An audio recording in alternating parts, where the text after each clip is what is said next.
नमस्ते। कहते हैं कि पुस्तकों का मूल्य रत्नों से भी अधिक है, क्योंकि रत्न बाहरी चमक दमक दिखाते हैं, जबकि पुस्तकें अंतःकरण को उज्जवल करती हैं। हिंदी साहित्य में मौलिक पुस्तक पाठन की विधा लगती है जैसे खत्म होती जा रही है। हम पढ़ते भी सिर्फ उतना ही है जो हमारे पाठ्य पुस्तकों में होता है और जो हमारी परीक्षा के लिए आवश्यक होता है। ऐसा लगता है जैसे हम मौलिक साहित्य से दूर होते जा रहे हैं। अनायास ही मुझे ख्याल आया कि क्यों नहीं हिंदी साहित्य में रची गई विभिन्न रचनाओं को मौलिक वाचन के रूप में प्रस्तुत किया जाए, ताकि हमारी पीढ़ी के लोगों में हिंदी के मौलिक साहित्य के विषय में रुचि जगे और मेरे द्वारा किया गया ये छोटा सा प्रयास हिंदी साहित्य की सेवा में अर्पित हो सके। आइए आज सुनाती हूँ मुंशी प्रेमचंद जी द्वारा लिखित आत्मसंगीत। आधी रात थी, नदी का किनारा था, आकाश के तारे स्थिर थे और नदी में उनका प्रतिबिंब लहरों के साथ चंचल। एक स्वर्गीय संगीत की मनोहर और जीवनदायिनी प्राण पोषणी ध्वनि इस निस्तब्ध और तमोमय दृश्य पर इस प्रकार छा रही थी जैसे हृदय आशाएं छाई रहती हैं या मुखमंडल पर शोक। रानी मनोरमा ने आज गुरु दक्षिणा ली थी। दिन भर दान और व्रत में व्यस्त रहने के बाद मीठी नींद की गोद में सो रही थी। अकस्मात उसकी आंखें खुली और ये मनोहर ध्वनियां कानों में पहुंची। वह व्याकुल हो गई, जैसे दीपक को देखकर पतंगा। वह अधीर हो उठी, जैसे खाड़ की गंध पाकर चीटी। वह उठी और द्वारपालों एवं चौकीदारों की दृष्टियों से बचते हुए राजमहल से बाहर निकल आई, जैसे वेदनापूर्ण क्रंदन सुनकर आंखों से आंसू निकल आते हैं। सरिता तट पर कंटीली झाड़ियां थीं, ऊंचे कगारे थे, भयानक जंतु थे और उनकी डरावनी आवाजें। शव थे और उनसे भी भयंकर उनकी कल्पना। मनोरमा कोमलता और सुकुमारता की मूर्ति थी, परंतु उस मधुर संगीत का आकर्षण उसे तन्मयता की अवस्था में खींचे लिए जाता था। उसे आपदाओं का ध्यान न था। वह घंटों चलती रही, यहाँ तक कि मार्ग में नदी ने उसका गतिरोध किया। मनोरमा ने विवश होकर इधर उधर दृष्टि दौड़ाई। किनारे पर एक नौका दिखाई दी। निकट जाकर बोली, मांझी, मैं उस पार जाऊंगी।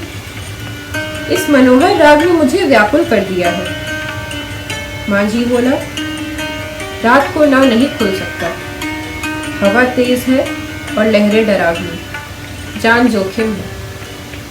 मनोरमा, मैं रानी मनोरमा हूँ।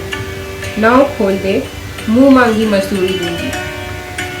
मांझी, तब तो नाव किसी तरह नहीं खुल सकता।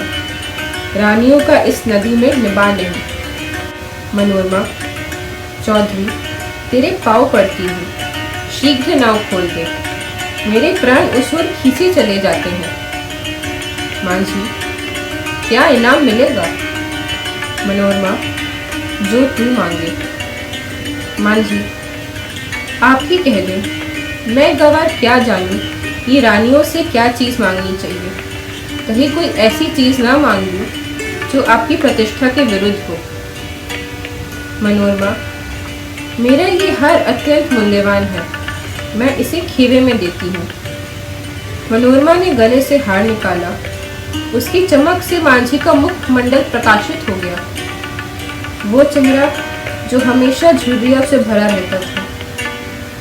अचानक मनोरमा को ऐसा प्रतीत हुआ मानो संगीत की ध्वनि और निकट हो गई है। कदाचित कोई पूर्ण ज्ञानी पुरुष आत्मानंद के आवेश में उस सरिता तट पर बैठा हुआ उस निस्तब्ध निशा को संगीतपूर्ण कर रहा है। रानी का हृदय उछलने लगा। आह, कितना मनोमुग्धर राग था। उसने अधीर होकर कहा, मांझी, अब देर ना कर, नाव खोल। मैं एक क्षण भी धीरज नहीं रख सकती। मांझी, इस हार को लेकर मैं क्या करूँगा? मनोरमा, सच्चे मोती हैं। मांझी, ये और भी विपत्ति है। मांझी गले में पहनकर पड़ोसियों को दिखाएगी, वह सब दाग से जलेंगी, उसे गालियाँ देंगी। कोई चोर देखेगा तो उसकी छाती पर सांप लौटने लगेगा। मेरी सुनसान झोपड़ी पर दिन दहाड़े डाका पड़ जाएगा। लोग चोरी का अपराध लगाएंगे। नहीं, मुझे ये हार नहीं चाहिए। मनोरमा, तो जो कुछ तू मांग वही दूंगी, लेकिन देर ना कर। मुझे अब धैर्य नहीं है, प्रतीक्षा करने की तनिक भी शक्ति नहीं है। इस रात की एक एक तान मेरी आत्मा को तड़पा लेती है। मांझी, इससे भी अच्छी कोई चीज दीजिए। मनोरमा, अरे निर्दयी, तू मुझे बातों में लगाए रखना चाहता है। मैं जो देती हूँ वो लेता नहीं, स्वयं कुछ मांगता नहीं। तुझे क्या मालूम मेरे हृदय की इस समय क्या दशा हो रही है। मैं इस आत्मिक पदार्थ पर अपना सर्वस्व न्यौछावर कर सकती हूँ। मांझी, और क्या दीजिएगा? मनोरमा, मेरे पास इससे बहुमूल्य और कोई वस्तु नहीं है, लेकिन तू अभी नाव खोल दे तो प्रतिज्ञा करती हूँ कि तुझे अपना महल दे दूंगी, जिसे देखने के लिए कदाचित तू कभी गया भी नहीं होगा। विशुद्ध श्वेत पत्थर से बना है, भारत में इसकी तुलना नहीं। अब एक क्षण भी देर ना कर। मांझी हंसकर बोला, उस महल में रहकर मुझे क्या आनंद मिलेगा? उल्टे मेरे भाई बंधु शत्रु हो जाएंगे। इस नौका पर अंधेरी रात में मुझे भय नहीं लगता। आंधी चलती रहती है और मैं इस पर पड़ा रहता हूँ, किंतु वह महल तो दिन में ही फाड़ खाएगा।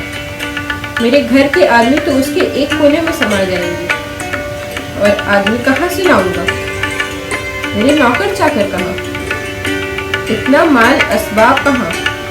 उसकी सफाई और मरम्मत कहाँ से कराऊंगा? उसकी फुलवारियाँ सूख जाएंगी, उसकी क्यारियों में गीदड़ बोलेंगे और अटारियों पर कबूतर और अबाबीले घोंसले बनाएंगी। मनोरमा अचानक एक तन्मय अवस्था में उछल पड़ी। उसे प्रतीत हुआ कि संगीत निकटतर आ गया है। उसकी सुंदरता और आनंद अधिक प्रखर हो गया था, जैसे बत्ती उकसा देने से दीपक अधिक प्रकाशमान हो जाता है।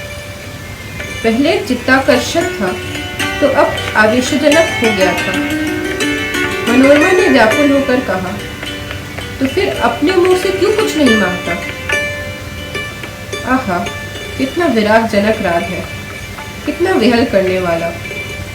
मैं अब तनिक भी धीरज नहीं धर सकती।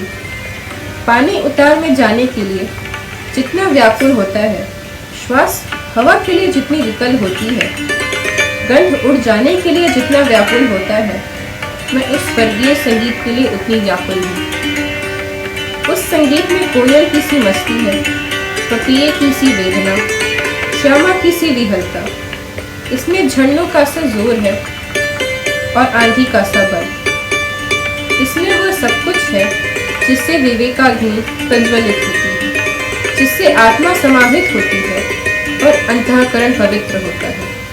मांझी, अब एक क्षण का भी विलंब मेरे लिए मृत्यु की यंत्रणा है। शीघ्र नौका खोल। जिस सुमन की ये सुगंध है, जिस दीपक की ये दीप्ति है, उस तक मुझे पहुंचा दे।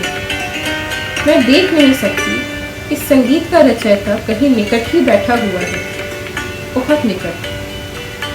मांझी, आपका महल मेरे काम का नहीं, मेरी झोपड़ी उससे कहीं सुहावनी है। मनोरमा, हाय, अब तुझे क्या दूं? ये संगीत नहीं है, ये इस सुविशाल क्षेत्र की पवित्रता है, ये समस्त सुमन समूह का सौरभ है, समस्त मधुरताओं की माधुरी है, समस्त अवस्थाओं का सार है। नौका खोल। मैं जब तक जीऊंगी तब तक तेरी सेवा करूंगी, तेरे लिए पानी भरूंगी, तेरी झोपड़ी धुआरूंगी, तेरी मांझिन के पैर मलूंगी। प्यारे मांझी, यदि मेरे पास 100 जाने होती तो मैं इस संगीत के लिए अर्पण करती। ईश्वर के लिए मुझे निराश ना कर। मेरा धैर्य अंतिम बिंदु शुष्क हो गया है। अब इस चाह में दाह है, अब ये सिर तेरे चरणों में है। ये कहते कहते मनोरमा एक विषिप्त अवस्था में मांझी के निकट जाकर उसके पैरों में गिर पड़ी। उसे ऐसा प्रतीत हुआ मानो वह संगीत आत्मा पर किसी प्रज्वलित प्रदीप की तरह ज्योति बरसाता हुआ मेरी ओर आ रहा था। उसे रोमांच हुआ। वह मस्त होकर झूमने लगी। ऐसा ज्ञात हुआ कि मैं हवा में उड़ी जाती हूँ। उसे अपने पार्श्व देश के तारे झिलमिलाते हुए दिखाई दिए। उस पर आत्मविस्मृत का भावलेश छा गया और अब वही मस्ताना संगीत, वही मनोहर राग उसके मुंह से निकलने लगा। वही अमृत की बूंदें उसकी अधरों से टपकने लगी। वह स्वयं इस संगीत की स्रोत थी। नदी के पार से आने वाली ध्वनियां, प्रतिपोषणी ध्वनियां उसी के मुंह से निकल रही थी। मनोरमा का मुखमंडल चंद्रमा की तरह प्रकाशमान हो गया था और आंखों से प्रेम की किरणें निकल रही थी। आज की कहानी यही समाप्त होती है। उम्मीद है आपको मेरा ये प्रयास पसंद आया होगा। आने वाले दिनों में महान हिंदी रचनाकारों की कृतियाँ आपके समक्ष प्रस्तुत करने का प्रयास करूँगी। तब तक के लिए प्रणाम।